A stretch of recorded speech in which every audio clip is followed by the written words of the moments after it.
Amang banal na nasa langit, patuloy po kami, O Diyos, na lumalapit sa iyo, na nagpapakambaba. Na una sa lahat, dalangin namin ang itong banal na presensya ang manguna sa ating gawain. Patuloy, O Diyos. Pinagpapasalamat namin, Lord. Hallelujah. Ang mga nakalipas na araw, hallelujah, na patuloy po kami iningatan, O Diyos. Nag-provide ng aming pangangailangan, binigyan ng kagalakan at pananagumpay Salamat sa kabutihan mo po sa amin, O Diyos. Dalangin namin sa araw na ito, pagindapati mo po ang puso ng bawat isa. Alisin mga bagay na hindi mabuti, hindi nararapat, Panginoon. At makatayo ang bawat isa sa iyong harapan, makatanggap ng biyaya, buwan po sa iyo. Na muli, gamitin mo po ang ipong munting lingkod, Panginoon, na ibahagi ito ang ipang mensahe para sa araw na ito. At tatagpuin, O Diyos, ang pangailangan ng bawat isa sa iyong natatanging kaparaanan. Ano man ang kanilang panalangin at daing, ang kanilang expectation, O Lord. Sa narito, ganun sa mga nanonood sa live streaming, O God. Ikaw po, O Diyos, ako mabot, Panginoon. At tumugon sa lahat ng bagay na kanila pong kailangan. O Lord God, hallelujah, surround us with your glory. Give us a sweet harmony, Lord, sweet atmosphere.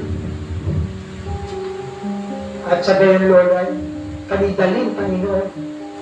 Hallelujah, sa mas mataas na dakot, Panginoon.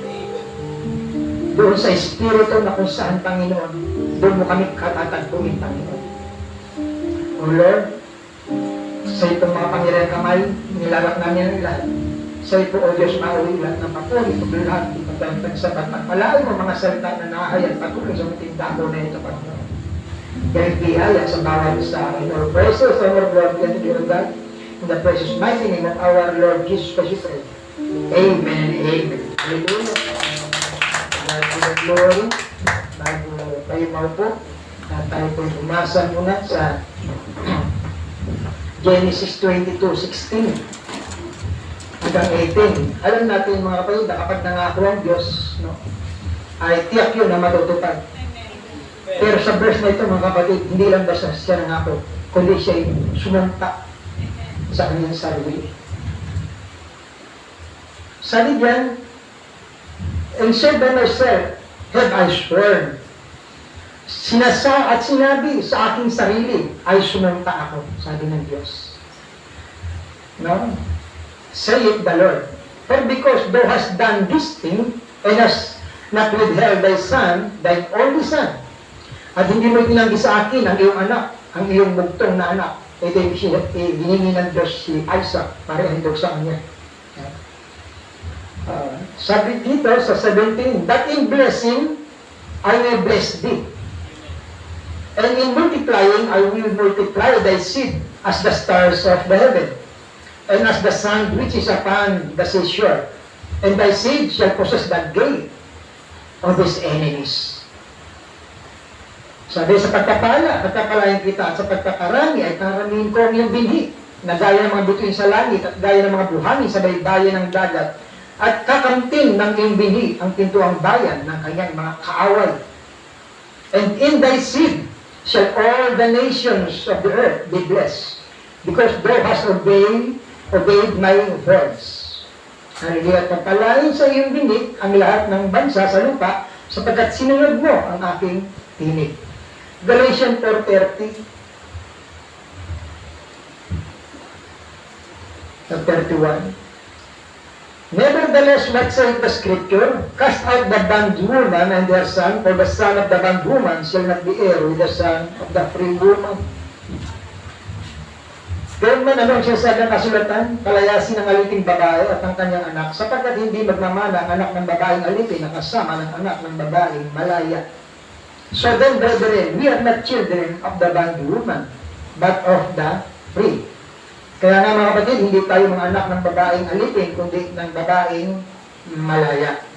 And God bless the reading of His word. Kaya po, mga kapatid, hallelujah, ang ating title, part 2 ng The Seed is Not Heir with the Shock. Nilagyan ko ito ng subtitle na Seed of Abraham by Faith. Salamat sa mga salamat sa kabutihan ng orayan ng Diyos. Salamat sa mga testimony, sa mga awitan. Salamat sa pananagumpay at sa biyaya ng Diyos, nandito tayo lahat. Amen? Tayo ay, siyempre, bilang katawan, kapag nagagalang ang isa, nagagalang ang lahat. Amen? Hallelujah. Siyempre, kapag may karamdaman, nararamdaman ng lahat bilang isang katawan. Hallelujah. Siyempre, salamat sa laging salamat sa Panginoon. Nung nakaraan, nagdao si Brother JC na kanyang kaarawan.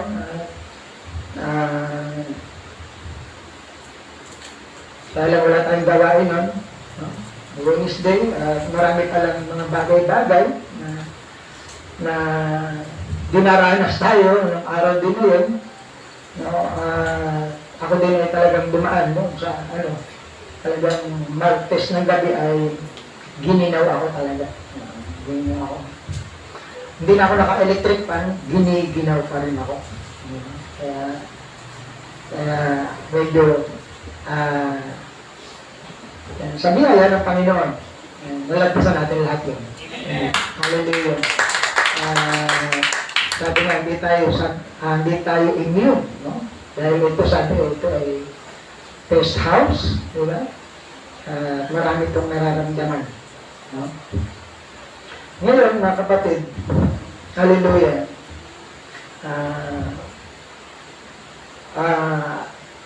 hinihingi ko ang inyong atensyon, no? Huwag muna kayong mag-cellphone, mag-isip ng bagay na kundi tayo dumako sa spiritual na kalagayan. No? Doon tayo tumuon. Hallelujah.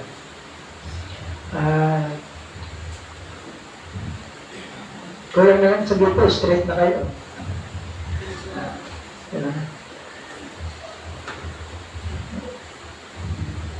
Salamat sa Panginoon.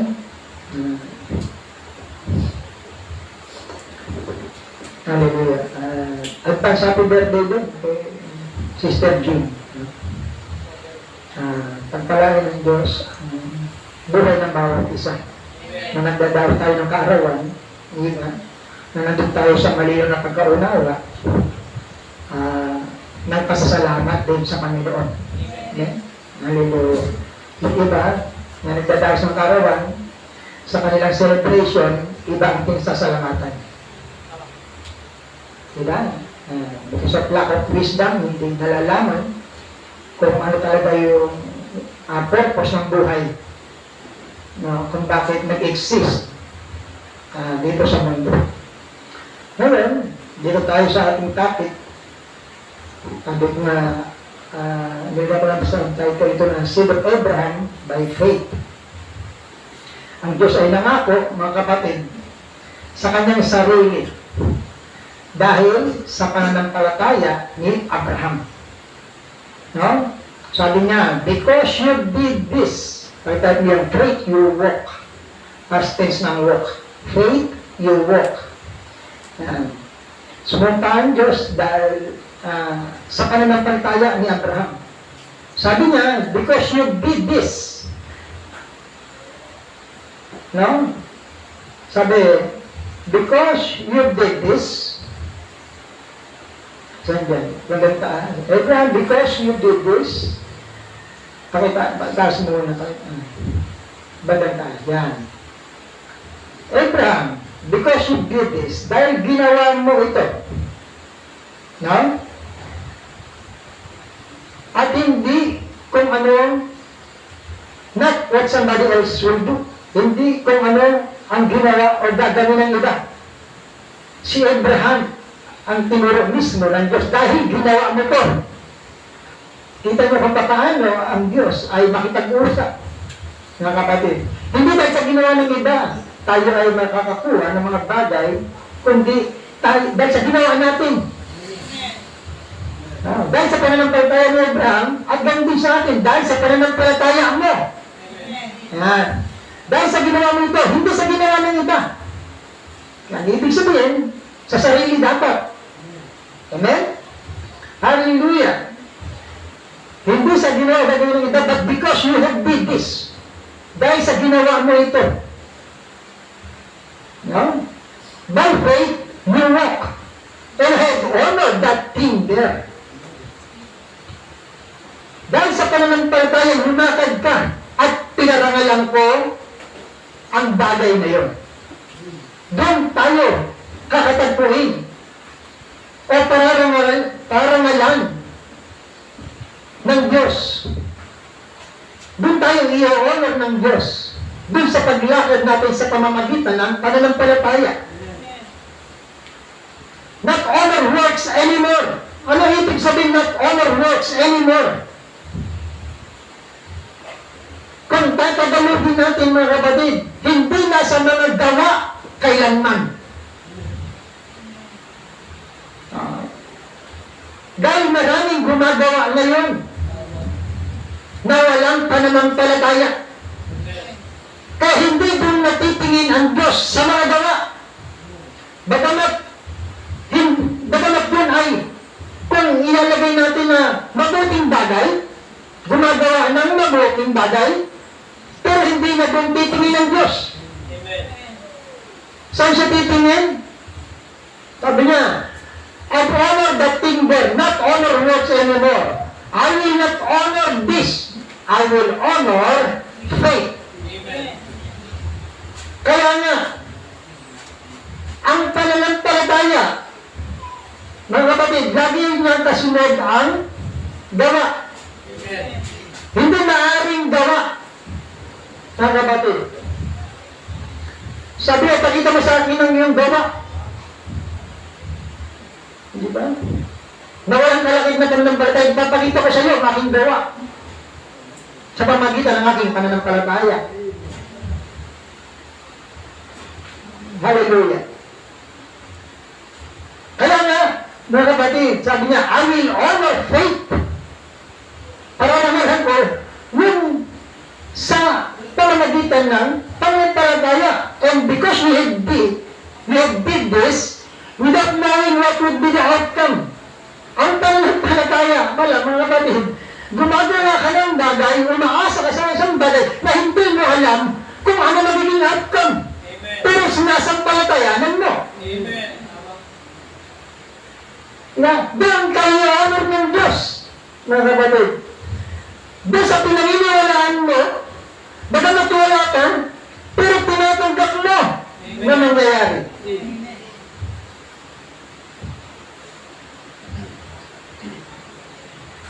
At then, sabi diyan, and because we have did this without knowing what would be the outcome, I've saved you.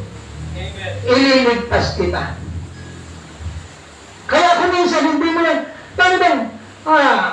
but, sabi nga, no one can understand God. Sabi nga nun, kung sino man ang nakaunawa sa Diyos. Kaya ang sabi niya, only believe. Sumampalataya ka lang. No? Siyempre, pag sumampalataya, hindi yung wala hiniwala ako. Tapos na doon. Hindi po yan. Kapos yan. No? Hindi yan. Kaya ang sabi, faith without works, death. Diba? Sabi niya,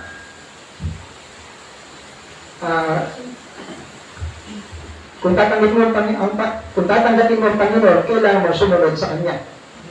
Hindi pwedeng tinanggap mo ang Panginoon, naniniwala ka sa Panginoon, naniniwala ka sa Diyos, pagkatapos sasabihin tinanggap niya ang Panginoon, tapos hindi sumusunod, medyo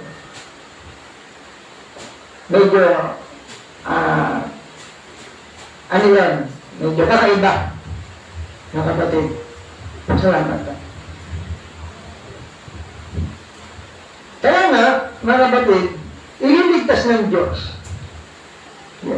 Yung tunay na mananampalataya. At ang sabi niyan, I will save your seed. I have saved you. I will save your seed. I will take an oath by myself. Ako'y sumusumpa sa aking sarili. Hindi mo, ang Diyos na ang sumumpa, mga kapatid. Hindi lang, mga kapatid. Huwag mong kalilimutan Mga kapatid, yung Genesis 22:16, dahil na makikita ang Diyos nangako sa kanyang sarili. Oh, hallelujah. Sabi ng Panginoon, di ba? Sabi diyan, I will take an oath by myself. Ako mismo ay sumusumpa. And your seed shall possess the gates of their enemy. Yan, ang ako ng Diyos. No? And thy seed shall possess the gates of their enemy. Ang iyong binhi, ang magmamayari ng mga pintuan ng kanilang kaaway. Sabi nga, mga kapatid, kay Peter, I will give you the keys to the kingdom. Tama? Dati, hindi natin alam kung paano bubuksan o makikita ang kabutihan ng Diyos. Ang mga biyayat pagpapala, even wisdom, understanding, revelation. Wala tayong key. Wala tayong susi. Ang nangyayari, ang sarili lang. No? Kaya pag binigyan ka ng susi, sino nagbigay ng susi? Ang Diyos. Kapag galing sa kanyang susi, kanilang property, ang bumusan mo? Sa Diyos. Amen. Amen? Hallelujah! Kaya lahat, kasabihan kaharian, ang susi ng kaharian ay binigay kay Peter. Dahil papasok ni Peter ay ang kaharian ng Diyos. Ganon din sa atin, mga kapatid. Kaya nga, hallelujah, noon, sabi nga, lahat ay, sabi nga, nung nahulog ang tao, sabi nga, all the blessings, connection, diba? Fellowship of Diyos has been cut off. Nasarado. Tapos may susi binigay ang Diyos. Diba? Sinarado yung daan. Naputulong. Mga kapatid. At yun ay, sabi nga,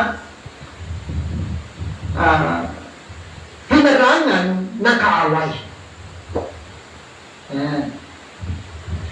Ngayon mga kapatid, nakita natin, ang pananampalataya ni Abraham ay nagdulot ng pagpapala ng Diyos sa kanya at sa kanyang binhi.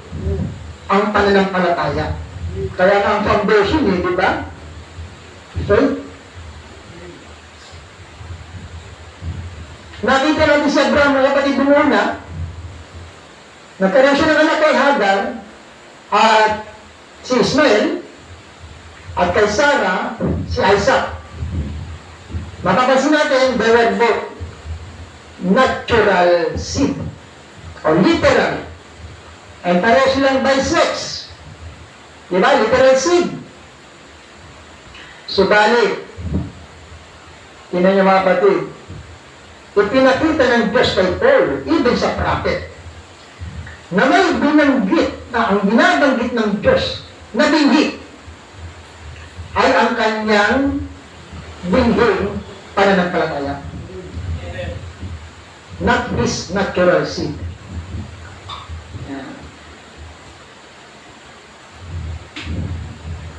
Ipinakita yun ng Diyos kay Paul, sa prophet, no? Na yung binanggit na faith, na seed, ay was his faith seed.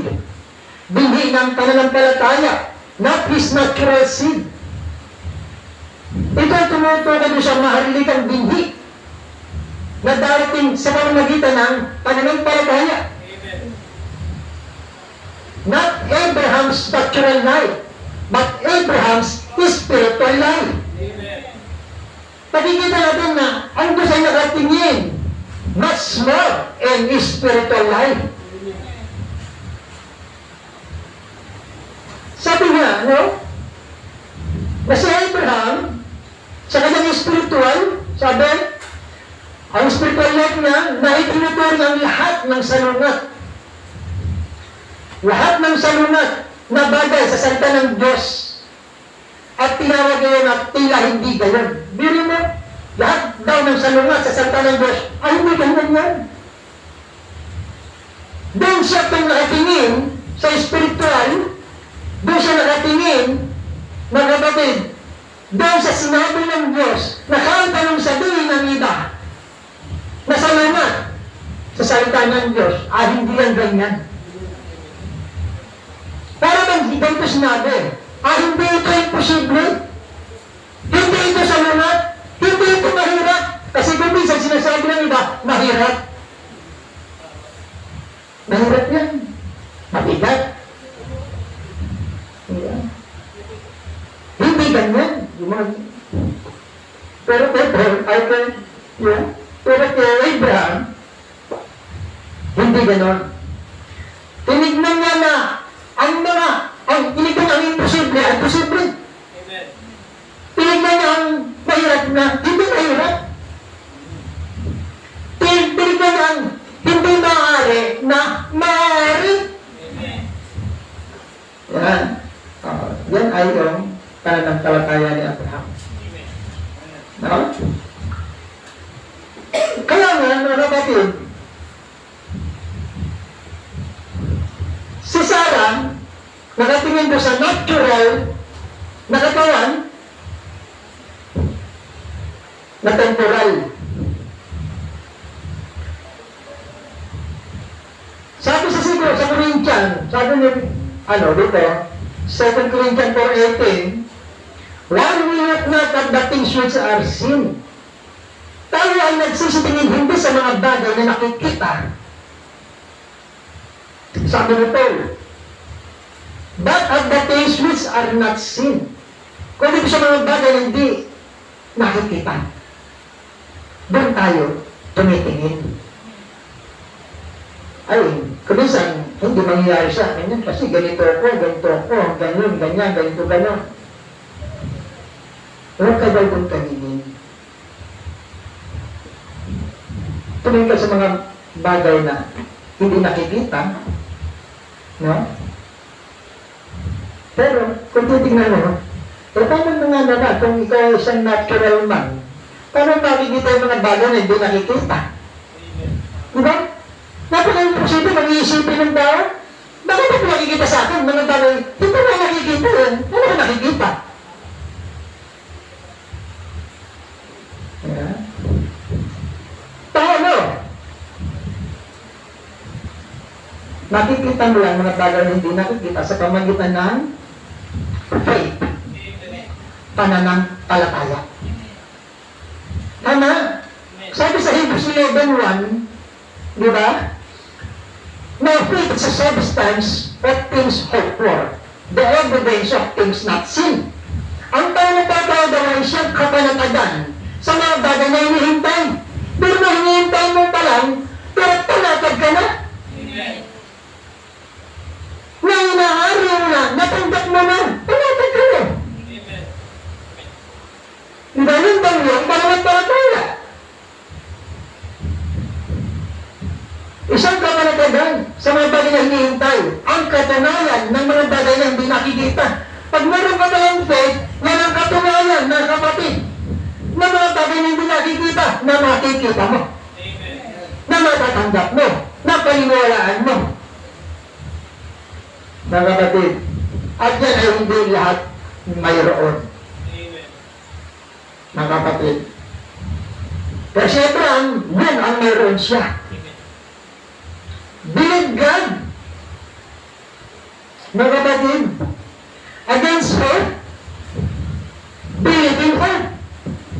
Laban na doon sa pag-asa, pero sumampalataya, naniwala sa pag-asa. Lagpas, no? Kung minsan, isa lang naman ang hope natin eh. Pero meron palang doon hope. Doon, mga kapatid, lagpas doon sa pag-asa. At ang meron lang niya ang true believer. Amen. At sabi niya, no? Believe God. Again, so, believe in hope. That's the real seed. Yun daw ang tunay na binhi. Yun yung pananampalataya. No? Hallelujah. Kaya dito, sabi, perfect stature of a perfect man, it's all Christ. Yung 7 Christ, maganda yun. Yung tinalakay ng ating kapatid kanina, and it's all Christ. Mga kapatid. Kaya nga, hallelujah, doon sa Galatians 3:16, 26, now to Abraham and his seed, where the promises was made, hindi sinasabi ng Diyos, and to seeds. At sa mga bingi, as of many, but as of one. Yan. Nakita nito yung binhi na sinasabi ng Diyos. Kundi gaya sa isa lamang. And to thy seed. Sino daw yung seed? Which is Christ. Amen. Hallelujah. Ang mahaglikang binhi. Amen. Doon, yun ang sinasabi ng Diyos. Mapapansin ninyo, nagsasalita ang Diyos. Nagsalita ang Diyos kay Abraham, merong natural na manifestation at meron din sa kabalan nito na spiritual na darating. Amen. Kaya nga, ang Old Testament, tama, sabi din kanina, is just a shadow of the real thing to come. Ayan.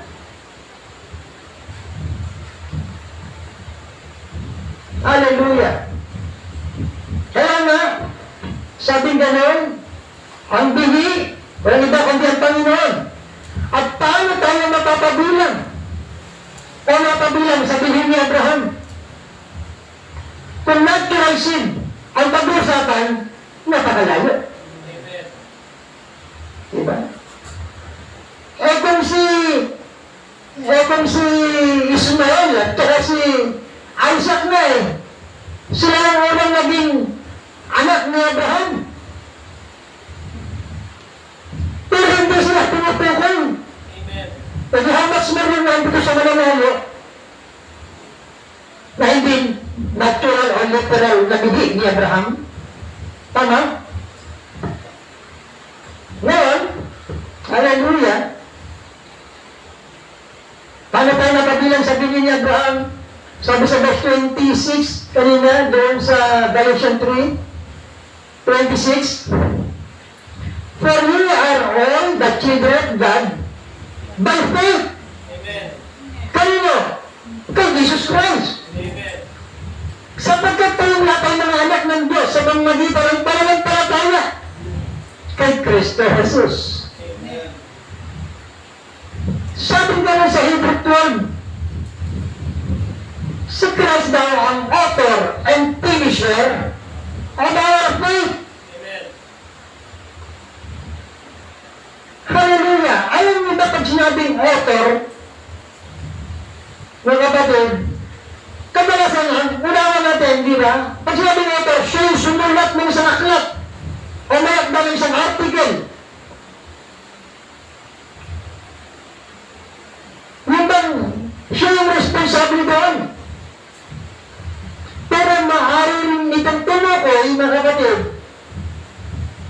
Sabi nga, ang Latin word nito, mga kapatid, yung source, nakita ko, ang Latin word ng author, authorem, meaning founder.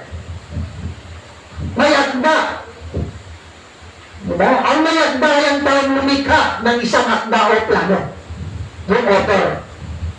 Diba? Kung minsan sa mga ibang bagay, kahit hindi naman sa akin, sino ba author niyan? Ibig sabihin, sino ba ang founder? Sino ba kasimulo? Sino ba pinag-umpisahan? At kung titignan nyo, yung sa Latin word na authorem, mga kapatid, ito'y kasing hulugan sa Creator. Yan. At sinabing author, sino ba author ng buhay natin? Ang Diyos. The Creator. Amen?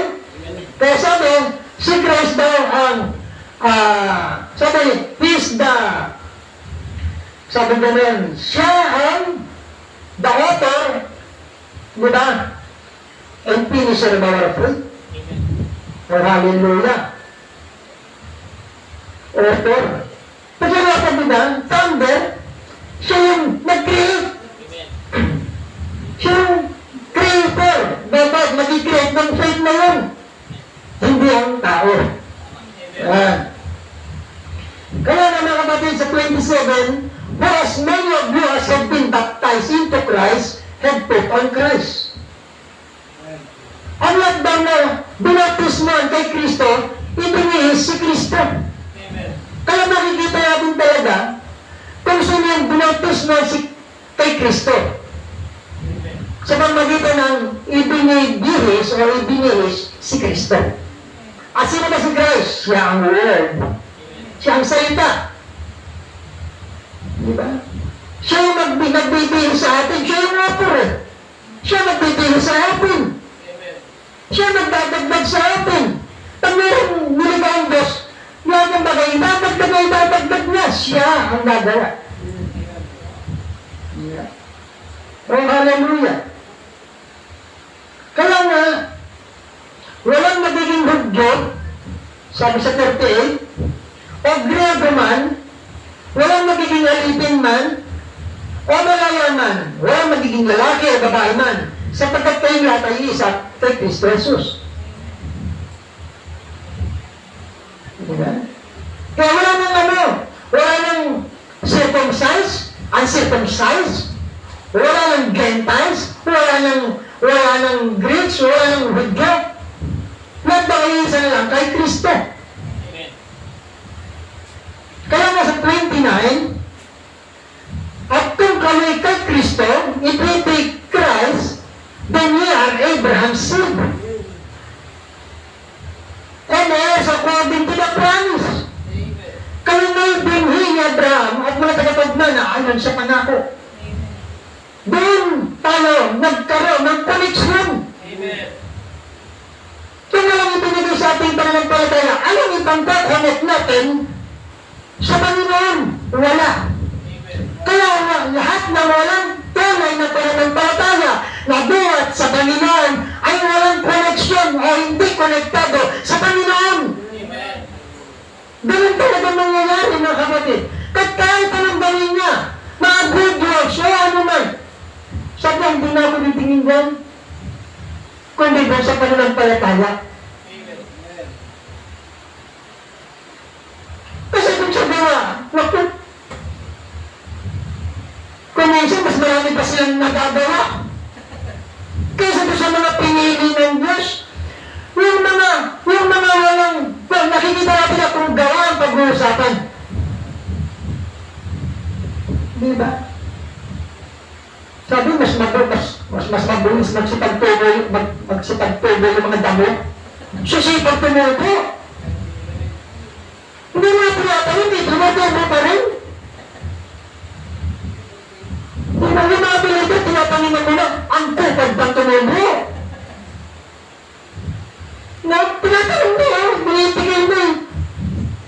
May tulig pa yun. Yung ang bilito, dahil hindi mabiligan, hindi na nga nagsisimba. Diba?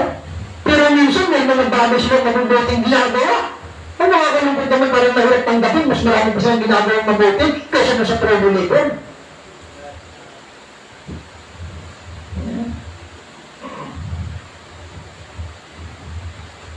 Diba? Sabi naman tayo daw ay pinili Abraham at mga tagapagmana ayon sa panako.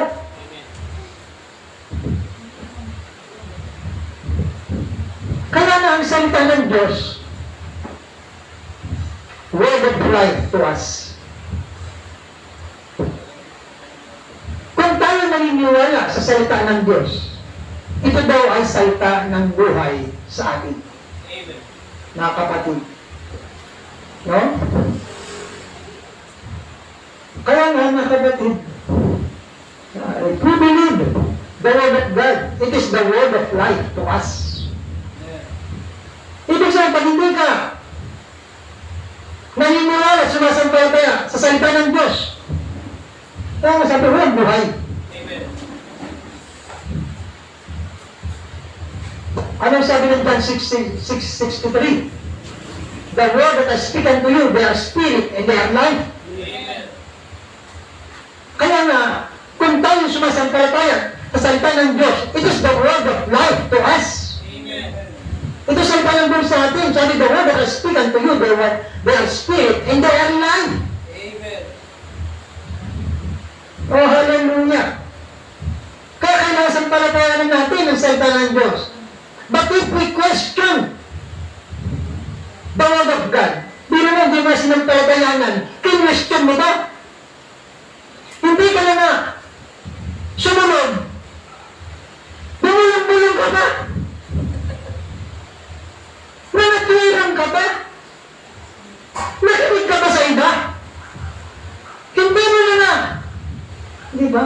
Ano sa tingin niyong pakiramdam? Sa isang magulang, ano pakiramdam? Kapag ang anak mo, sinasabi mo na yung dapat. O kung inutusan mo, at hindi sumunod, hindi na sumunod, nagdagdag pa. Hindi na sumunod, nagdagdag pa. Tapos nagsumbang pa. Tapos yung kwento, baliktad pa. Nangyayari ba yun? Nangyayari yan. Ano sa tingin niya pakiramdam ng magulang? Kapag gano'n. Yeah. Kaya pasalamat tayo pag mahaba pasensya at pagtitiis ng mga magulang. Mga kapatid.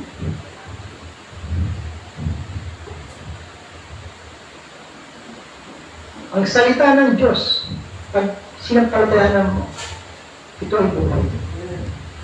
Pero kapag kinwestiyon mo, kabaliktaran ang makukuha mo. Ano makukuha mo? Ano kabaliktaran ng buhay? Kamatayan. Ayan o. But if we question the word of God, it's death to us. Amen. Diba? Diba yun naman ang nangyari kay Eva? Kinwestiyon na yung isang bahagi ng salita ng Diyos. At yun ang naging sanhi kung bakit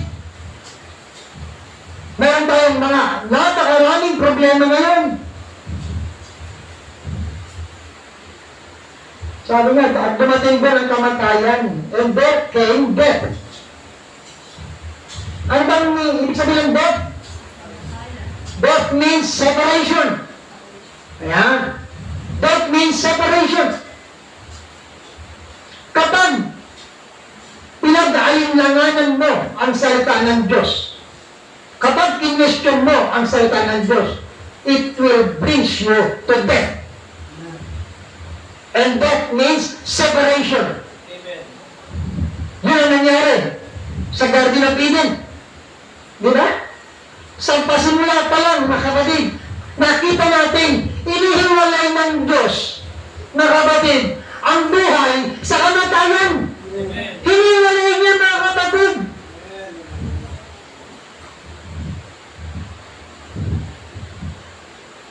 At hanggat nananatili sila sa salita ng Diyos, mabubuhay sila nang walang hanggan. Hiniwalay ng Diyos ang kamatayan. Mga kapatid, paano ginawa ng Diyos na inihiwalay niya ang buhay sa kamatayan sa pamamagitan ng kanyang salita? Kahit sino, mga kapatid, ang nakapag-aalis sa atin, nakapag-iiwalay sa tao, sa kadiliman, dulot ng kasalanan. Sino? Ang Panginoon. Amen. Ang kanyang salita. Diba? Siya lang ang nakapag-ihiwalay sa atin mula dun sa kadiliman. Dahil siya ang naghiwalay ng buhay sa kamatayan. Gawin din ang liwanag sa dilim. Ngayon kung nandito tayo nabuhay tayo sa kadiliman, sinong dapat makapag-hiwalay sa atin? Nakapag-alis doon sa kadiliman, ang Panginoon lang. Alam niyo, maski si Paul, sabi ni Paul, "Oh, wretched man that I am, who shall deliver me?" Romans 7:24. Tingnan niyo mga kapatid. Sabi ni Paul, abang tao ako, O wretched man that I am, who shall deliver me from the body of this death? Sino mapaghihiwalay magliligtas sa akin sa katawan nitong kamatayan? Di ba? Nandun siya sa katawan daw ng kamatayan. Sino mapagliligtas? Sabi niya, nagpapasalamat ako. I thank God, Jesus Christ, our Lord. Amen.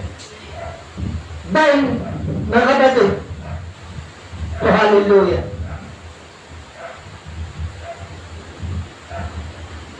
ang sabi, diba? Ang sino man na kay Kristo Jesus, 5:24, Hilda, 5:24 ng John, he that believeth in me, diba?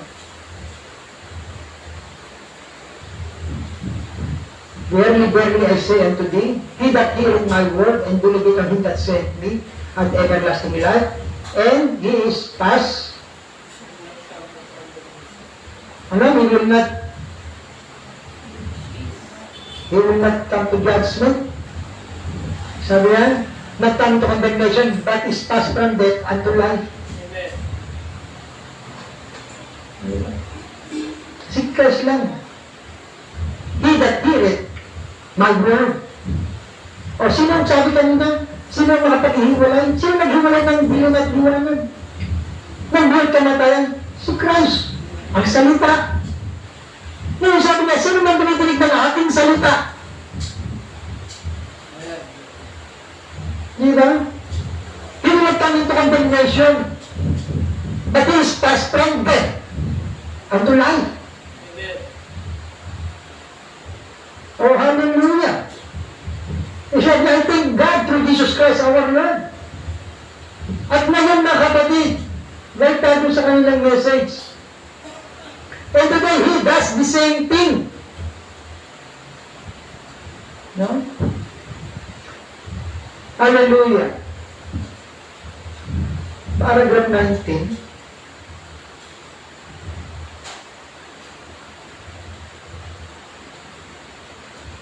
Mga kapatid, tayo, sabi, nasa matinding kadiliman Amen. ang mundo ngayon. He is still speaking His word of life. Sinasabi niya pa rin, ibinibigay pa rin niya ang kanyang salita ng buhay. He is still speaking His word of life. Kasi pag nasa darkness, sabi, death, separation, darkness. At hanggang ngayon, binibigay niya ang kanyang salita ng buhay.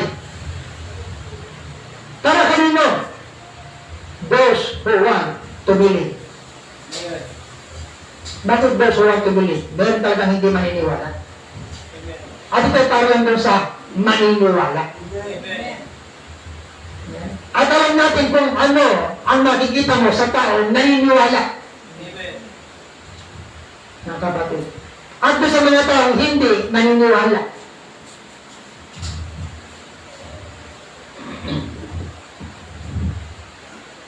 Hanggang ngayon, ibinibigay niya ang kanyang salita ng buhay. Para sa maniniwala. Bakit? Gusto niyang alasin ang tao sa kadiliman. Amen. At para ilagay saan? Sa liwanag. Mula sa kamatayan, tungo sa buhay. Alam mo si Paul, nung una, Philippians 3:5. Si Paul, nung una, kagamat siya, mga kapatid, doon sa Philippians 3:5 sabi niya, tinuli ako sa ikawalong araw. Sinayin nyo Bilhin ni Benjamin, circumcised the 8th day, mula sa bahay ng Israel, mula sa tribo, mula sa angkan ni Benjamin. Sabi niya dyan, ang Hebrew of the Hebrews, Hebrew sa mga Hebrew, Tungkol sa kautosan, Pariseo. Alam mo ang Pariseo, talaga sumusunod sila sa kautosan. Kung ano nasusulat. Mga kapatid, tingnan niyo si Paul ng kapatid ba? Sinasabi niya kung ano siya nakalagayan, kung saan siya nanggaling, kung anong lahi siya, kung anong meron siya. Diba? Hebreo siya ng Hebreo. Tungkol sa kautusan, Pariseo. Tungkol sa pagsisikap, concerning zeal, persecuting the church. Pero sa kawalang araw, mula sa lahi ng Israel, mula sa tribu ni Benjamin, Hebreo mga Hebreo, bakit tinutulig niya? Bakit tinulusig niya ang iglesia? Ba't siya may sabi, diba? Concerning zeal, meron kautusan, may hawak-hawak siyang kautusan. At sinisikap niya na pasigin ang iglesia, ang mga alagad ng Panginoon. Amen. Diba?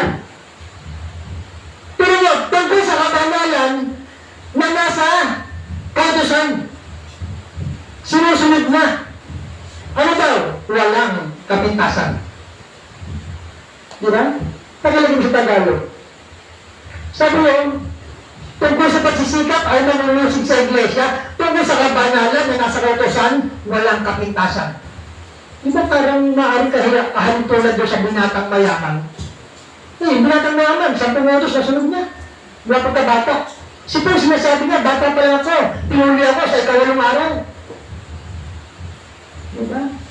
Bayan ng Israel, lahi ni Benjamin. Di ba? Hebreo sa mga Hebreo, sa kautusan, Pariseo.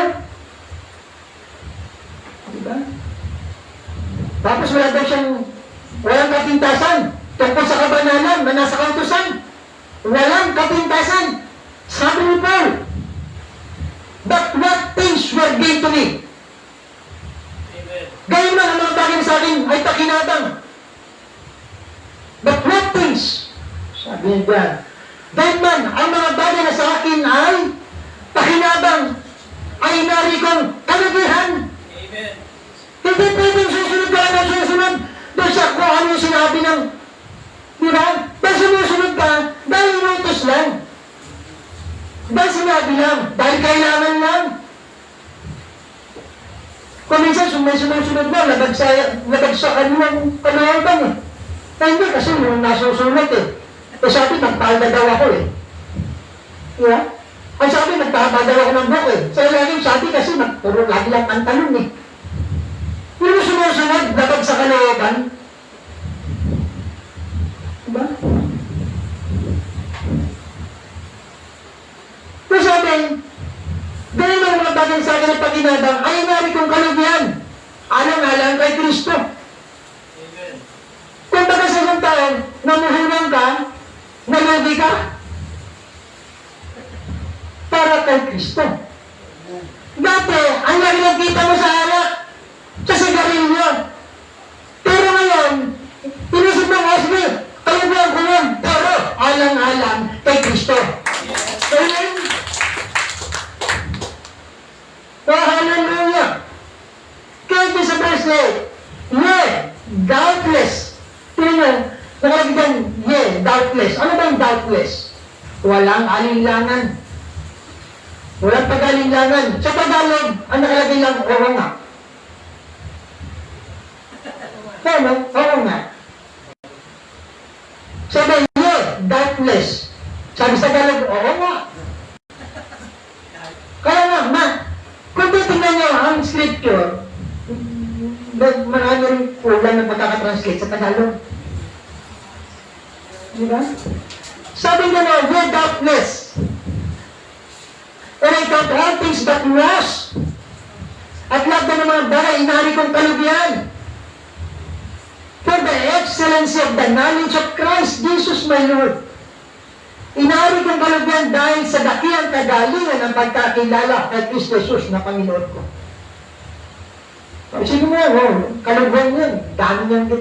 Si Paul, di ba? Yung kanyang pagsunod doon sa templo, doon sa kanyang ginaaniban, dinamunasyon. inari niyang kalubihan, Amen. alang-alang kay Kristo. Sabi ng, for whom I had suffered the loss of all things. Naalang-alang sa kanya tinis ko ang kalubihan ng lahat ng mga bagay. And do count not done. Alam mo sa Tagalog, at tinari kong sukal lamang. Sukal. Talagang mas malala pa doon sa ano, no? Doon sa logi. Sukal. Parang walang kwenta. Di ba? Ginawa, sabi, and do count them but done. Inari kong sukal lamang. Para ano? That I may win Christ. Amen. Marami tayong pinagdaanan noon. Maaaring inilagay natin ang kalugihan. Alang-alang sa Panginoon. Marami tayong iniwanan. Marami tayong kinalimutan. Di ba? Alang-alang sa Panginoon. At itinuro natin sukal. Para ano? Di ba? Para tamuhin natin si Kristo. Panginoon. Mahirap, di ba? Sumunod sa Panginoon. Dati iba ang ating gawi. Dati iba yung ating kasiyahan. Pero si Paul, spiritual na yung iniwan na. Kalugihan niya pang tinurin. Amen? Spiritual na yun, nakakabay, tinurin niya pang kalugihan. How much more? Di ba? Yung mga bagay na ginawa ng maraming tao na makamundong bagay.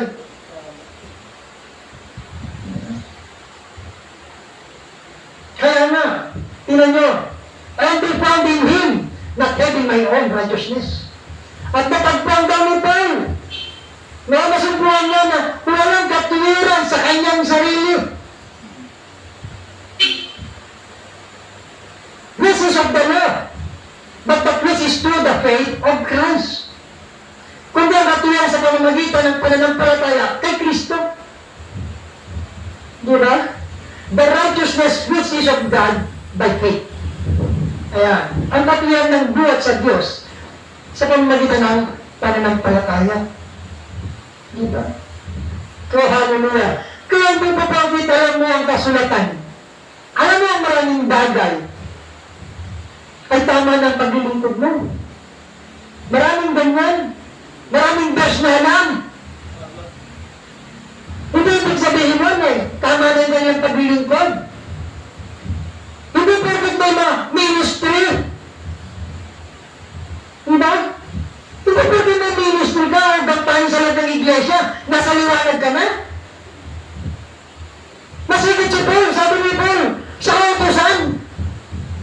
Diba? Para sa'yo.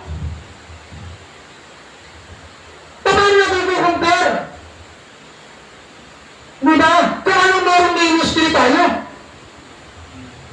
O kung anong merong ministry ang tao sa loob ng iglesia. Nagiging, diba?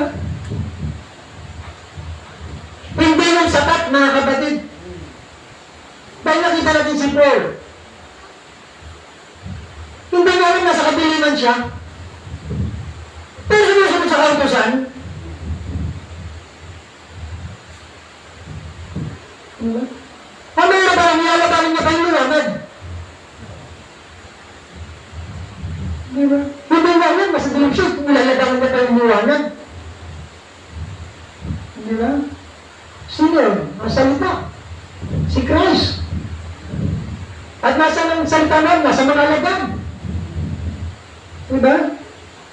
Wala nang nangyari para naitama ang pagkakalala niya at pagbilingkod sa Diyos. Acts 26:50 hanggang 80. Kailangan makaharap niya ang Panginoon. Amen. Nasa kadiliman ka, kailangan mong makaharap ang liwanag. Amen. Nasa kamalian ka, kailangan makaharap mo ang tama. Ma-experience mo, makatagpo mo ang nag-iisa na tama. Amen. Sabi ko po, sabi, and I said, who art thou, Lord? And he said, I am Jesus, whom thou persecutest. Huwag mo persecute man. Yung mga taong nasa liwanag, may liwanag. Kinakalaban niya, kaya tandaan niyo. Ang mga taong lumalaban doon sa tama, sa liwanag, nasa kadiliman. Amen. Subukan yung kausapin yung nasa, malaman niya pag nasa dilim, lumalaban yan. Sabi mo sa ng Diyos, hindi naman lahat. Hindi naman ganun si Lord. Lumalaban. Minsan lalapit ka pa lang, walang nagaling ka. Tawag sindahan ka. Makagano na yun, may sariling panangga. Kaya papunta ka pa lang, sumasara na yung pintuan. Diba? Tapos, sa sharingan mo, nag-aabala-abalahan. Alam mo, nagbibisi-bisihan? Yan. Marami yan. Mga kapatid. Sabi niya, sino ka ba na Panginoon? Sabi ng Panginoon, ako si Jesus na iyong pinag-uusig. Kaya kung nasa niliwanag, insertan ng Diyos, pag inuusig yun ng iba, si Jesus. Amen. Kaya ang salita ng Diyos, pag nasa inyo, pag yan, inaalimura, pinipintasan, minamaliit, diba, hinuhusgahan, hindi ikaw. Amen. Si Lord ang kanilang pinipasakit. Yeah. Kaya mga batid, na-experience ni Paul na nakaharap ang Panginoon. Dati siya nasa kadiliman. Nakaharap niya ang liwanag. Diba? Ano sabi sa kanya ang liwanag? Sa 16, but rise, sabi sa kanya ang liwanag, and stand upon thy feet. Or higher, sabi, ikaw ay tumindig sa iyong mga paa. For I have appeared unto thee for this purpose. Dahil di pinapakita ko sa iyo, ito na naman, kulang na naman. Okay, para makita nyo rin, para mas sa English kayo, i-ano nyo na lang sa Tagalog. Sabi yan, for this purpose. Yan, sa Tagalog wala na yan. Dapat sa ganitong layunin. Sa Tagalog, wala na. Dahil di pinapakita ko sa iyo, dapat from this purpose, hindi na. Ang nakasunod na, upang ihalal kita. To make thee, nandun agad. Diba? Wala na yung for this purpose. To make thee a minister and a witness, both of these things. Sabi niya, dahil sa kasalanan ito, upang ihalal kitang ministro at saksi din naman ng mga bagay na nakikita mo sa akin. Biro mo, pag nakita sa iyo ang Diyos, gagawin kang witness. Amen. Sa nakikita mo ngayon, at sa ipakikita niya pa. Kaya sabi niya dyan diba? Where? Make thee a minister and a witness both of these things which thou hast seen. Kung mga tayo ito nakita mo, and of those things in the which I will appear unto thee. At sa mga bagay din naman na nakita mo sa akin at mga bagay na pagpapakitaan ko sa iyo. Delivering thee from the people and from the Gentiles unto whom now I send thee. Nailigtas kita sa bayan sa mga hintil. Na sa kanila ay sinusugo kita. Sinusugo daw siya sa mga hintil. Para ano? To open their eyes and to turn them from darkness to light. Amen. Amen! Dati tayo nasa kadiliman. Di ba? Habang salita lang ng Diyos ang mapaghiwalay sa atin mula sa kadiliman. Amen. Habang salita ka, bit-bit din, dala ni Paul. Para mo daw, to open their eyes and to turn them from darkness to light. Upang sila magbalik sa ilaw mula sa kadiliman. At saan pa? And from the power of Satan unto God. Amen. Eh, sino ba ang magagawa ng kadiliman, di ba? Kaaway. Alam mo si Paul, dati naglalaban niya, kung ano nalalaman niya. Kung anong meron siya. Ganyan ang nature ng tao. Diba? Pero nang tanggapin niya ang Panginoon, being baptized by the Holy Ghost, naiba na siya. He was changed. Nakita mo mga kapatid, na maharap niya, na nag-iba na siya. Diba? Kaya nga, we have to experience, mga kapatid, what Paul experience. Kaya na-experience natin yun. Diba? Kinakailangan para makalis tayo sa kabiliman, makaharap natin ang liwanag. At mapasaliwanag, which is Christ, the light of the world. Amen? At si Abraham, mga kapatid,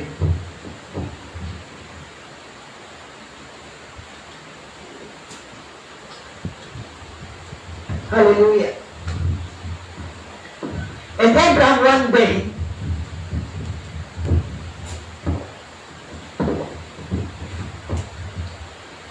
when he was perhaps out in the field, sabi diyan, maaaring siya nabiyon sa bukid.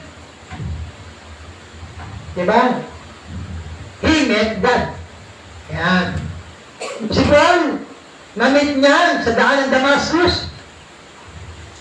Ang liwanag, si Abraham, si Abraham, na-meet naman niya ang Diyos dito sa field. No? At si Abraham, I may say, was a part of God's plan of redemption. Sa susunod, itatapik ko yan. Ang pag-umpisa, kung titignan ng plan of redemption, nag-umpisa kay Abraham. Yan. Sabi, and from the ng mga harap ni Abraham, ang Diyos, and from that time, he was changed. Wala siyang magawa. Nung sinabi, Abraham, halika, dadali kita doon sa lupa na ibibigay ko sa iyo.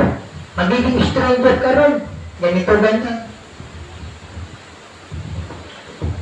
Nung nakaharap niya ang Diyos, nag-iba siya.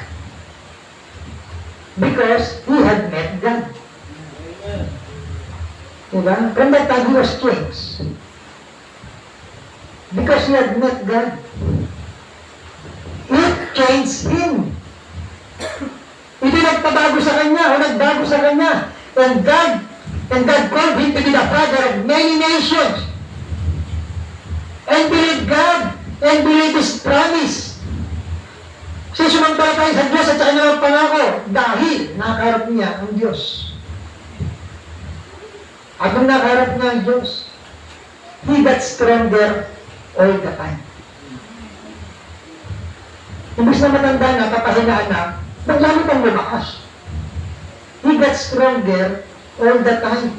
Di ba pag patanda na talaga, matanda ka na, no? Maiisip mo yun, ay, ganito na lang ako, ganito na lang. Doon na rin ako pupunta. Yeah. Ganito na mangyari, ganito ganyan. Yeah. Pero si Abraham, hindi gano'n. Amen.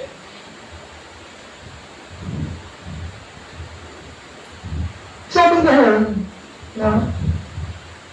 He got stronger all the time. Diba, naroon lumakas ang ganang pananampalataya sa paglipas ng panahon. Giving praise to God. Because we know that God had to keep the promise. Niniwala siya sa Diyos at sa kanyang pinangako. Hindi siya nawala ng pag-asa kahit maraming pagsubok. Hindi siya nawala ng pag-asa. That's when a man meets God. Yan daw kapag nakita ng isang tao ang Diyos. It changes his makeup. Hindi from Abon to ano pa ba iba? Ching Chang Chu. Hindi from ano yan ha? Sabi dyan, it changes his make-up. Hindi yun yun. Ito yung magbabago sa kanyang buhay at nagbibigay sa kanya ng isang bagong pananaw at pananampalataya. Yun yun. It gives him super sense. Alam niyo ba ang super sense? That is a supernatural one. Binigyan siya ng isang supernatural na kamalayan. Ang natural na ba, more than 5 senses. Natural lang sila nakabase. They have intellectual faith sa 5 senses. But this super sense, sabi doon, ito'y kakaiba doon. Nawala sa mga natural man. Kapag nakatagpo mo ang Diyos, natatanggap mo ito kakaibang bagay. Di ba? It's a super sense. Yun yun. The natural man only has 5 senses, but the believer, when he meets God, he gets something different. It's a super sense that puts him up above the shadows. Alisin ka sa mga anino. Ibig sabihin ng anino, hindi totoo. Tama? Huwag lang sabihin, hindi totoo. Hindi yun ang talagang realidad. Yan.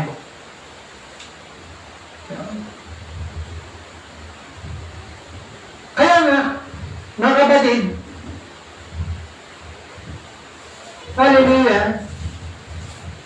super sense that lifts him up above the shadow, isang supernatural na kamalayan na nagtataas sa kanya. No? Sa mga anino o ng mga ordinaryong bagay. Nagbibigay sa atin ng pananampalataya sa mga bagay na imposible. Yan yung sixth sense o super sense na nagbibigay sa atin mga kapatid ng pananampalataya sa mga imposible. Di ba? Yung sabi nga kakaiba, unusual. Di ba? The unusual God. Sabi nga, worship by the unusual people. Kaya wala ng pag-asa, napatabigan pa rin yun. Unusual na ayaw kanyang paglilingkod. Bakit? Unusual yung Diyos niya. It makes him believe things that impossible to come to pass. Nagbibigay yung dito sa kanya ng pananampalataya sa mga bagay na imposible. He still believes they will come to pass because God said so. Naniniwala tayo dahil sinabi ito ng Diyos. Amen. Diba? Kaya nga, doon sa next paragraph, when a man or a woman, I don't care. Sabi, how many vows you make or panata or how many pages you turn. Hindi sapat ang mga panata pagbabago sa ating buhay kung hindi natin makikilala ang Diyos. Amen. Maraming taong nagbago. No? Pero hindi wala tunay na pagbabago. Hanggat hindi ka nakikilala at naparang ang Diyos. Yun talaga yun, mga kapatid.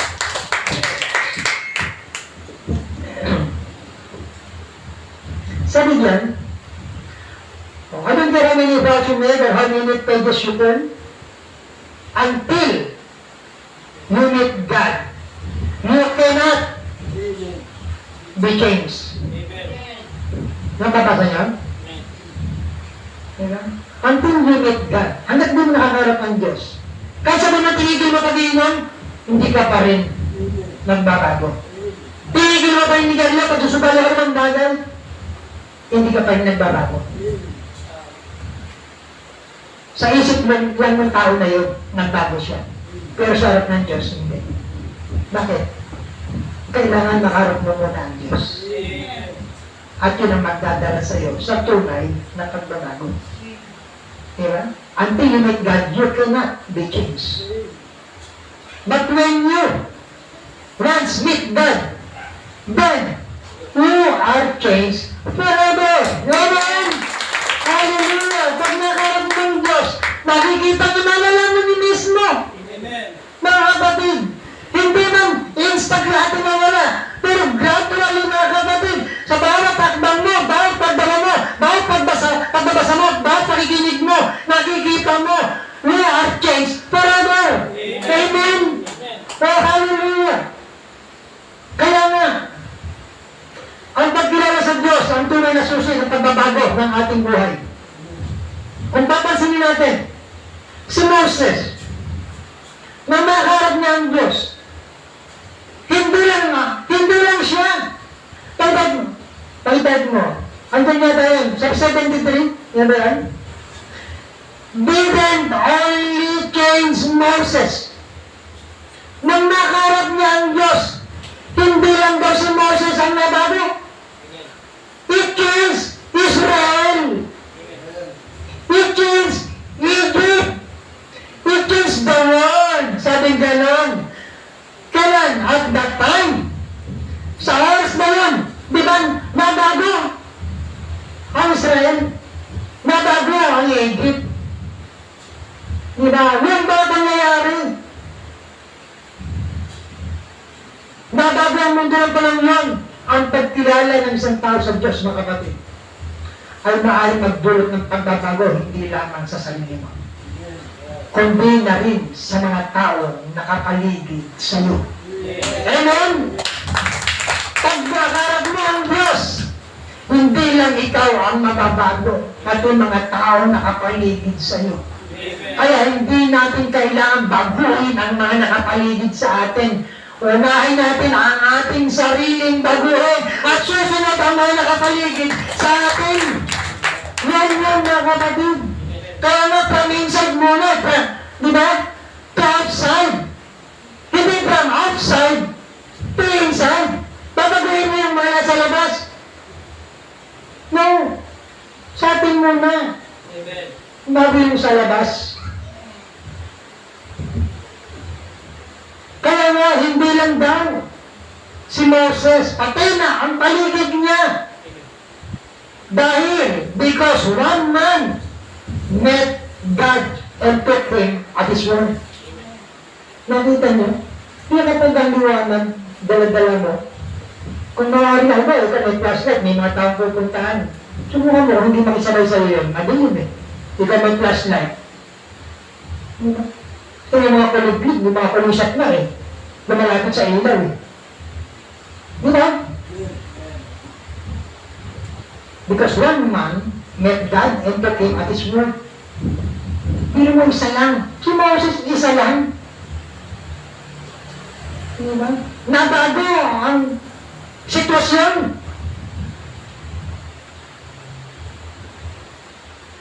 Because of one man. What we need today is somebody to meet God face to face and talk to Him the situation. Yeah. Kailangan natin ng tao makikipag-uusap sa Diyos ng harapan at makikilala siya ng lubusan upang magkaroon ng tunay na pagbabago. Kailangan maharap natin ang Diyos. Hindi tayo pwedeng makarating sa langit, sa paraiso, sa presensya ng Diyos, sa sarili natin. Sa pamagitan ng pamamaraan natin. No? Si Moses, doon niya nga nailigtas yung, nandun siya, meron siya mga tauhan eh. Nasa loob siya ng Egypt eh.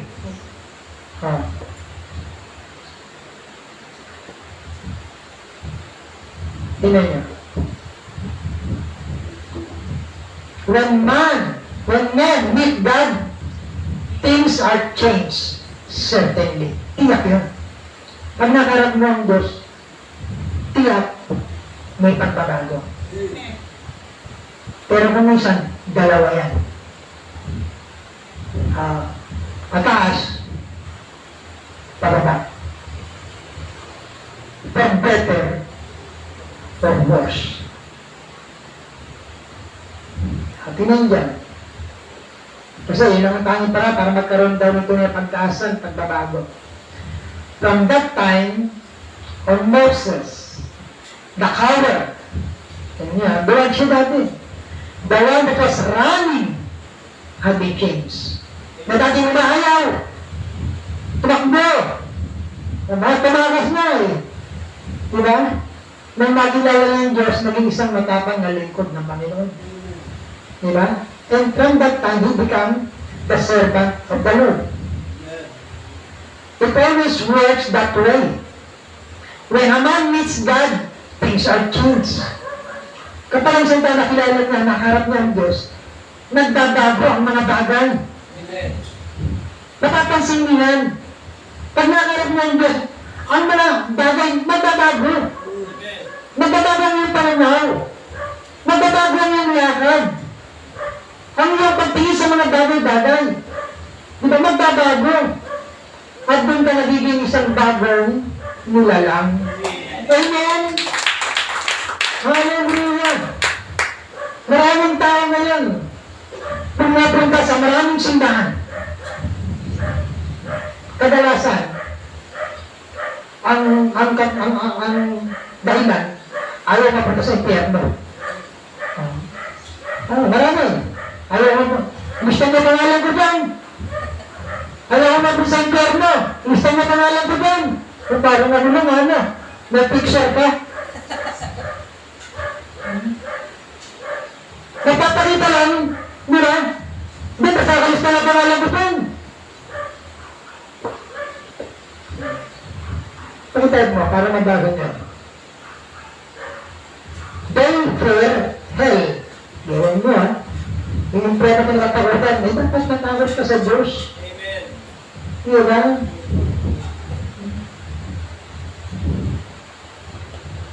Yan. And, that's why many people join churches. Bakit?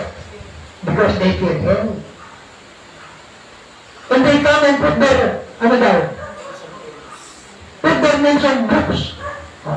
Palista ang pangalan. Palista lang. Tapos, and go out. And think it's set asleep. Tama na, nagkansamba na ako. Tama, nakasantay na ako. Ako na lang. Nandun ang pangalan mo eh. Alam niyo ba?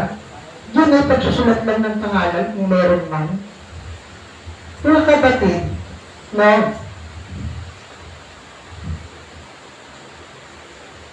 Sa mga kapatid, si Abraham, sabi ba yan, could hold the world in his hands. Yan, sabi ng message. Dahil ko ng mga alagad,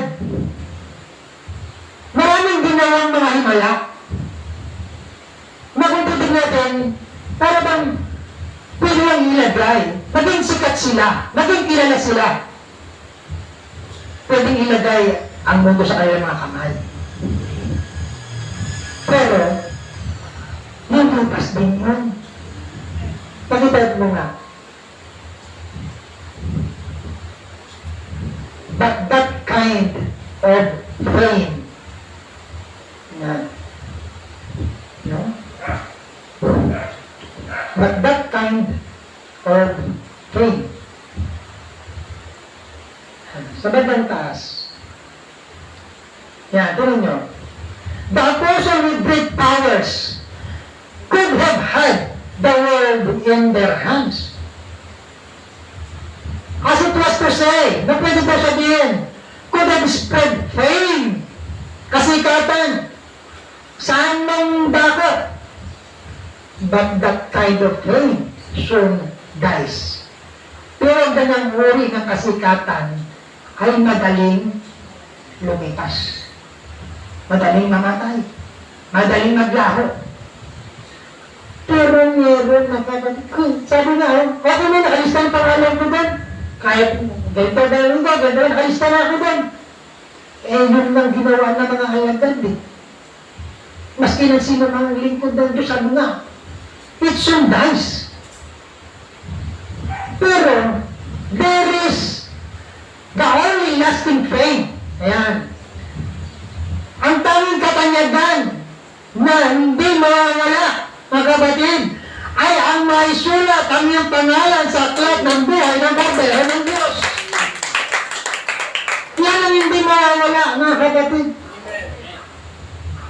So, hallelujah. That's when fame is real fame. Amen. Yan daw yung mga kapatid, ang tunay na katanyagan. Ang mga bagay sa mundo nito, lumilipas. Hindi naman pinasulat mo yung pangalan, nasulat mo yung simbahan. Paano na? Diba? Tapos may nagnakaw doon sa simbahan, hindi yung mga papeles, sabi mo pangalan mo. Paano na? Paano kung bumaha? Ando sa'yo. Ano, nagtatakot na, ando niya pangalan mo eh. Tao na, ando yung pangalan mo eh. Diba? Buruan mo. Tapos umisig ka pa sa baha. Pinipilit mo. Hanapin yung libro na pinagsulatan ng pangalan mo. Tapos, yung nasusunod, sinahan mo, bakit? Ando yung libro na yung pangalan ko. Wala yun, mga kapatid. Dapat kang madala. No, itagdiwan mo, itagpasalamat mo. Nakatag, ang pangalan mo nakasulat sa aklat ng buhay ng Barbero ng Diyos. Wala nang makakapagalis nun. Kung hindi na mawawala yan, hindi na hinako yan, hindi masusunod, hindi na maihuway kahit kailan. Mga kapatid. Kaya nga, all those things are temporal. Diba? But there is a time na certain thing can happen. Hindi pwedeng sulat-sulat lang. May isang bagay na dapat mangyari. Mga kapatid. And from then on, sabi lang niyo mo, this earthly fame serve the case. Diba? From then on, ito, pag nakarap ng Diyos, is different. Really different. Yan. Talagang iba. Kailangan mga kapatid na isang tao ng personal na karanasan. Ito ang kailangan. Para ano? Upang magkaroon ka ng totoong pagbabago.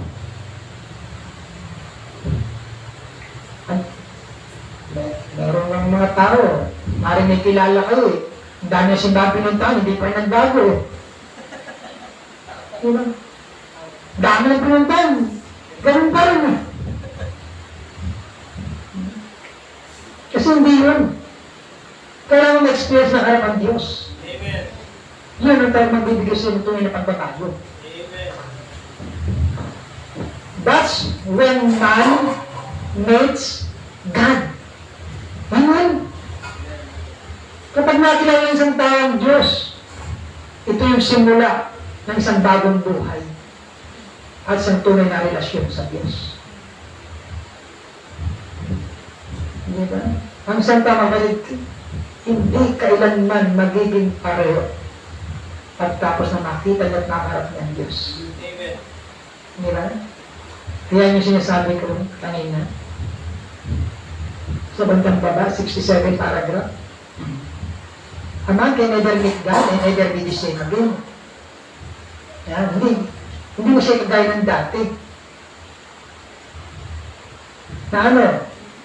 Sabi, you will either be a better person or a worse person. Pag nakarap mo ang Diyos, tinanggap mo siya, you will be a better person. Pero pag tinanggihan mo siya, umatras ka, you will be a worse person. Alam natin kung paano yun lalala. Diba? Diba? Parang mag-aalas 12 na. Parang kalahati. Wala pa ako sa kalahati. Malapit na. Pagtisan niyo ako mga kapatid ha. Birthday naman ni JC. Parang pang dagdag na ito mga kapatid. Tingnan niyo mga kapatid. Pag naharap mo ang Diyos, will be a better person or a worse person. Di ba? Yung pagkilala sa Diyos ay isang buhay ng pagbabago. Di ba? Hindi mo makikita, hindi mo makikita yung mga bagay ng mundo, o hindi mo makikita ang mundo sa parehong paraan tulad ng dati. Iba na ang iyong pagtingin. Kaya whatever your attitude is towards God, seals your eternal destination. Ano man ang iyong salubin sa Diyos ang magtatakda ng iyong walang hanggang destinasyon. You cannot across the line between grace, mercy, and judgment. Diba? At kapag pinagyan mo ang biyaya ng maraming beses, maaari kang mahiwalay sa presensya ng Diyos magpakailangan. Pag pinagyan mo, mga kapatid. Kaya, or you can accept Him and have eternal life. Kung patanggapin mo siya, magkakaroon ka ng buhay na walang hanggan. And, never die.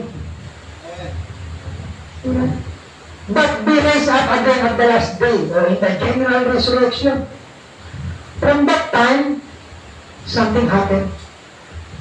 Yung makaharap mo ang Diyos, talaga makipag-usap sa sa'yo, mga kapatid, meron isang bagay nangyari. I believe that a man comes to God and never has a definite experience.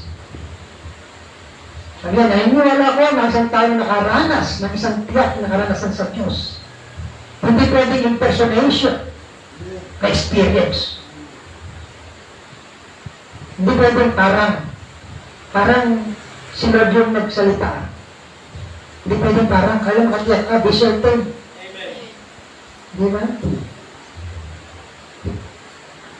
Si Abraham, God spoke to him and he had a definite experience. Nakita niyo siya, ang Diyos to Abraham, nagkaroon siya ng isang tiyak na karanasan. Kaya maging tiyak doon sa experience na yun. At it changed his life. And Abraham acted different. Yan. At nagbago ng pagkilos na si Abraham. Kaya nga, di ba tayo magtatapos?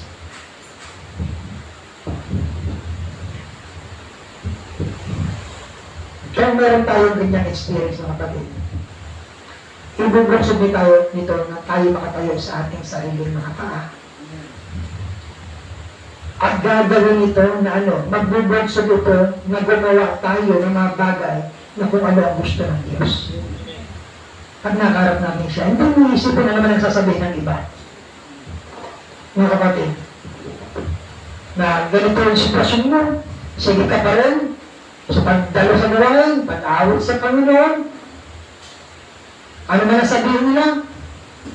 Diba? Wala ka naman ganito, wala ka naman ganun, sunda ka pa. Ganito na ganito, ganun, susunda ka pa rin. Nakakaawit ka pa, nakapag-testimony ka pa. Diba? Ano man ang sabihin nila mga kapatid? Kahit ang hindi nananalangin ka, nagawa ka ng mali, masasabihin sa'yo, ba't nananalangin ka pa? Ba't nagsusita ka pa? Kaya ano lang, mga kapatid, ang mahalaga, ang Diyos ang tumawag sa'yo, nagsabi ko kung anong dapat mong gawin. Okay. Oh, hallelujah. Kaya nga, last quote na po tayo. Ayoko kayo masyadong matagalan ng kapatid. Ito, last quote mo.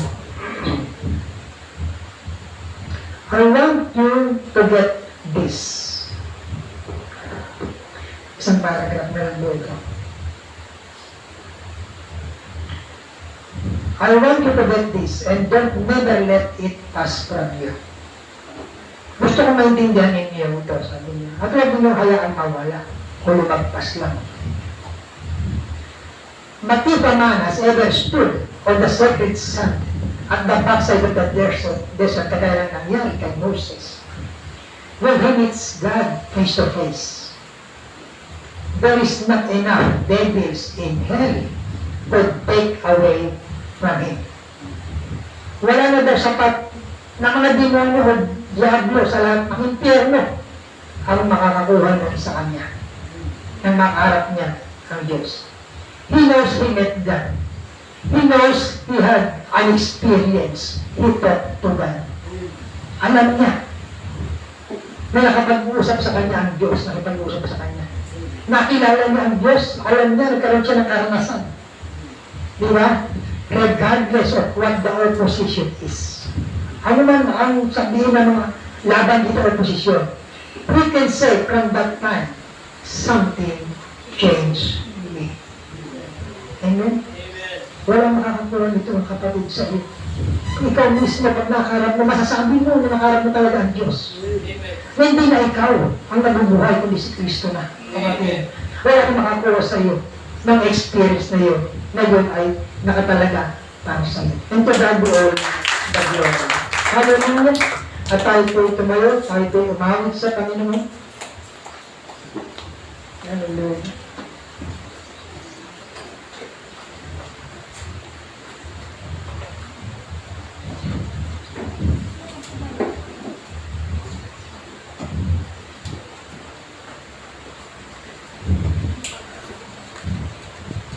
Salamat sa iyo, Panginoon.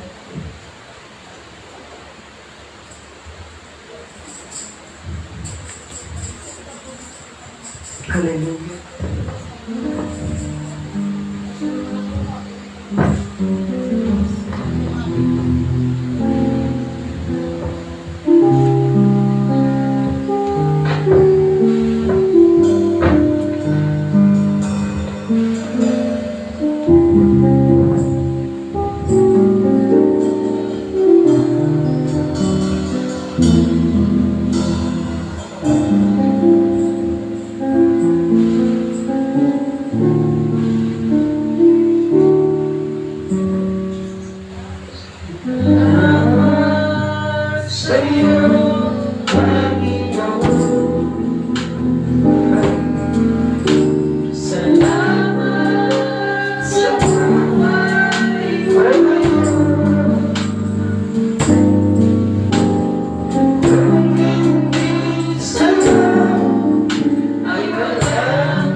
dakilang Diyos.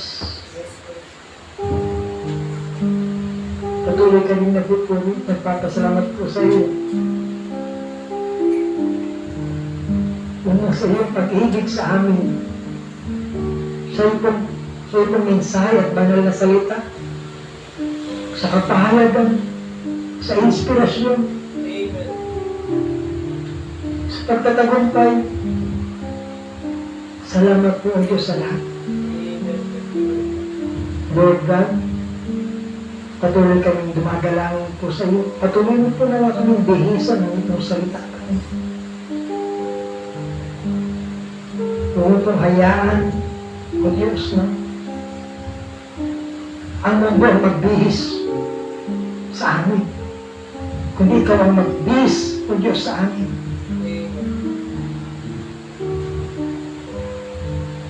Bilang isang pagpapatunay, Panginoon, na nakatagpo ka namin, ay makikita sa aming mga buhay na mayroong nagbago sa amin. Na ang dati, Panginoon, ang aming pananaw sa mga bagay ng mundo ay lumipas na. Kundi ang amin, hallelujah, pananampalataya ay nasa iyo na, O Diyos, sa mga bagay din na hindi na nakikita ng natural na mata. Bilang binhi ni Abraham sa pamamagitan ng pananampalataya, sa pamamagitan ng aming Panginoong Jesucristo. O hallelujah, Amen. dumating sa akin ang biyaya. Naging buhay ang aming paglilingkod. Nagkaroon kami ng katiyakan. O Diyos, sa aming pagsamba, pagkakilala sa iyo.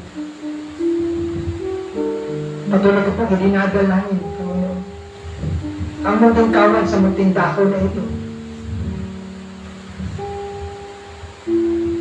Na lagi mo po kami palakasin. Gawing matatag. Gawing malakas. Mga katangian, Panginoon, Panginoon Jesucristo, nakita na lang sa amin sa pagtitiis sa mga bagay-bagay na kung tingnan namin ay mahirap, subalit sa iyo, Panginoon, lahat ay nagiging madali ang Diyos. Amen.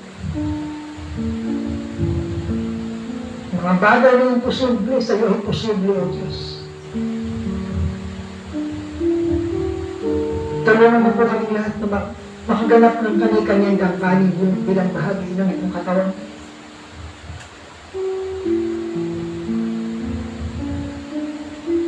Na laging po, Lord, palakasin kung meron ng mga nangihina. Alawin mo po, O Diyos, sa mga nalulundan, mga nahahatis. Ikaw po, Lord, na mo umabot sa bawat isa na sobrang hirap, sobrang bigat ng mga pasan. Subalit sa pamamagitan mo lamang, Panginoon, sa iyo po kami tumitingin, O Diyos. Hindi sa kung anong meron kami ngayon. Maaluman man ang buhay, mahirap man ang buhay, sa iyo kami titingin, O Diyos. Dahil ikaw ang may akda ng aming buhay. Hallelujah. O Lord, patuloy po lang pagpalain ang mga kamay na patuloy mo ginagamit sa munting iglesia na ito, O Diyos.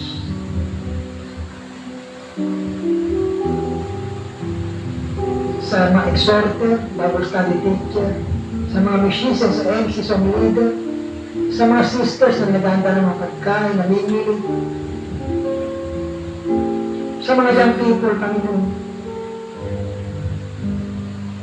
simula sa mga batang musmos hanggang sa matanda, tinataas po namin sa iyong bawat isa. Ikaw po ang patuloy magpala sa kanila, magbalik sa kanilang mga binabahagi, Panginoon. Hallelujah, para sa ministry. Nagpala mo rin po, Lord. Hallelujah. Mga hanap buhay, trabaho, negosyo, ng mga kapatid, ang pag-aaral ng mga kabataan, ang relasyon sa bawat tahanan, lalo higit. Nagpalang punuwa kami lahat sa aming pong espiritual na kalagayan. Hindi lang sa tuwing araw ng linggo, kundi sa bawat araw ng Diyos. Bigyan kami ng paglago, Panginoon. O Lord, pagpalayo po ang mga nagdaos ng kaarawan at magdadaos ng kaarawan.